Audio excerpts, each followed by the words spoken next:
Shri DNV Senthilkumar ji. Vanakkam, Chairperson.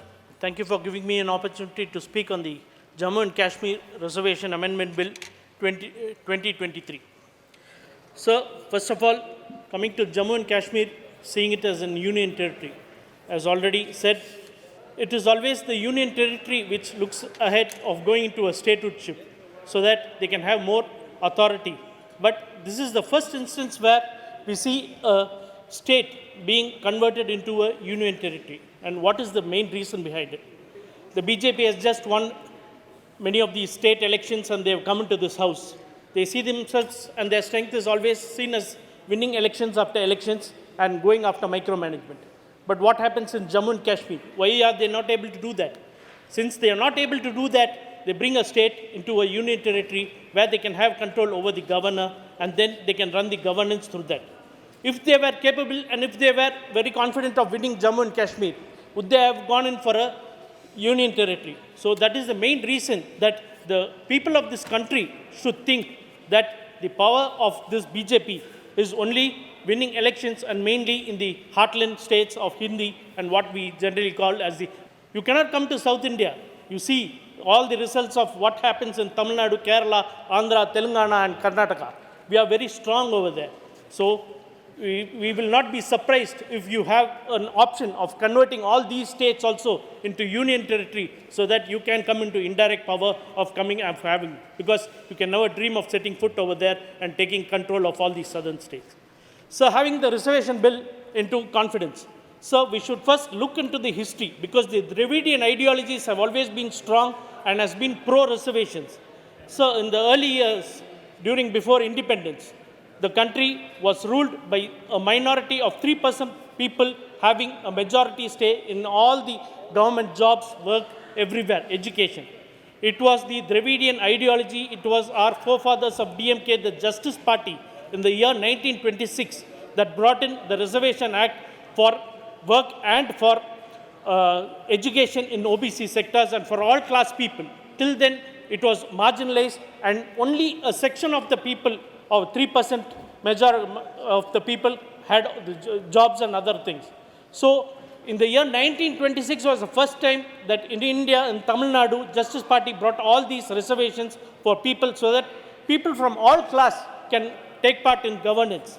And what happened after that? After India obtained independence in the year 1947, it was struck down by the Madras High Court that these reservations shall not exist anymore. And then again when we went to Supreme Court, the same this thing was done, that it was struck down and no reservation was there.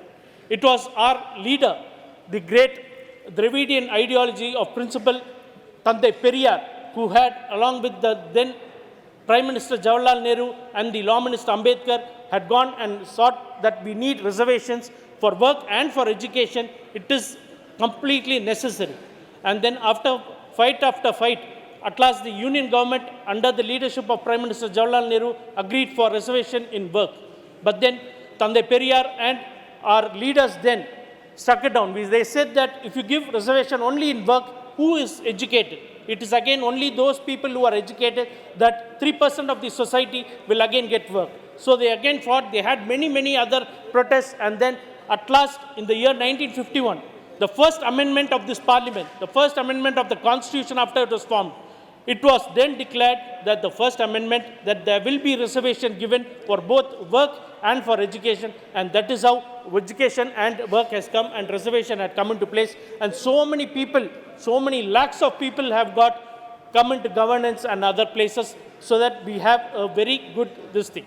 So taking the 4 pillars of the democracy, both the legislative we have reservations. It is very good that we have come till that, and now we have, this government has also introduced the women's bill, which is a very good this thing. So, but coming into the executive, there is no reservation for OBCs. It is fully dominated by other castes, the so-called forward caste people, and a very marginalized section of the scheduled castes or the scheduled tribes. So we would like to urge upon this government to give more importance into the executive for OBCs. So DMK is always seen as a champion of the OBCs. In the recent 27% of the medical quota OBCs, it was our government that had gone court after court and got the final verdict in Supreme Court so that we could have the 27% OBC quota, not only for Tamil Nadu, but for the whole of India. And it is only after our Chief Minister, Mr. M.K. Stalin, he is seen as the hero of the OBCs. Sir, again coming to the judiciary. In judiciary also, it is fully dominated by people of the so-called forward caste. There is not a reservation for OBC. And so that reflects on the judgment of the cases too. And so we also ask and request the government through you, Chairperson, sir, to urge upon the government to bring in reservations for OBC in the judiciary also. So coming into the Jammu and Kashmir, they have brought in this bill reservation saying that, sir, Tamil Nadu has a very good rapport and relationship with Jammu and Kashmir. During the emergency days, the father of Mr. Farooq Abdullah, Mr. Abdullah was held in Tamil Nadu. He was safeguarded in Tamil Nadu by our Chief Minister, the then Chief Minister Kalanjar Karunanidhi. And still in memory of that, in Kodaikanal, we have Mr. Abdullah's guest house still as a very renowned and very sacred place over there. And when the Article 370 was brought, it was our leader, Mr. M.K. Stalin, who had brought all the allies and fought against this very government in the heart of Delhi, and we voiced out. So Tamil Nadu and Jammu and Kashmir always has a very good relationship. So here they say that the governed by Reservation Act because the legislation of J&K is not in place. Why is J&K legislation not in place? It is because of this government. And what is to be enacted by the state is now being enacted by this very house of the parliament. And sir, we would also like to make a very sincere request that the caste census, which has been pending for a very long time throughout the country, it should be conducted at once as demanded by our Chief Minister, Mr. M.K. Stalin. And sir, we told what are the struggles that we have got for OBC. But we see this government just handing over by a golden platter the economically weaker section 10%. So nobody has fought for it. Nobody has asked for it. Nobody has protested for it. But this government is seen in appeasing the forward caste. But the same quota, the same marks for an OBC, SC or ST is much, much higher than what is being handed over to the economically weaker section of 10%. So we request upon this government to look into that EWS section and to give in more quota for the OBCs and to conduct a caste census at the earliest for this thing. So thank you for giving me this opportunity.